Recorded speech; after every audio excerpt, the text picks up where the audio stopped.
کرام. اور صحابہ کرام کچھ بیوقوف قسم کے دیہاتی لوگ نہیں تھے، عام طور پر لوگوں کے ذہن میں بٹھا دیا گیا ہے. صحابہ کرام ہائیلی انٹلیکچوئل لوگ تھے. سیدنا صدیق اکبر مکہ مکرمہ کی جو کرمنل جسٹس سسٹم تھا اس کے چیف جسٹس تھے. حضرت عمر سول جو کورٹس تھی اس کے چیف جسٹس تھے. سیدنا عثمان غنی ملٹی نیشنل بزنس مین تھے. سیدنا علی مرتضیٰ جوڈیشری اور قانون کے ماہر ترین تھے. اقواکم علی، یہ خطبے میں پڑھا جاتا تھا، آج بھی پڑھا جاتا ہے کہ سب سے زیادہ اسلامی قانون کے بڑے ماہر، نیچرل جسٹس کے اصولوں کے ماہر، جوریسپروڈنس کے ماہر سب سے بڑے سیدنا علی تھے. صحابہ کرام چوٹی کے ذہین لوگ تھے. عمرو بن عاص ملکوں کے درمیان سفارت کاری کے ماہر تھے.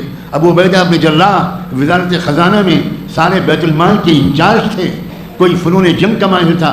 خالد بن ولید پوری دنیا کے سب سے زبردست آرمی چیف اور کمانڈر ان چیف تھے.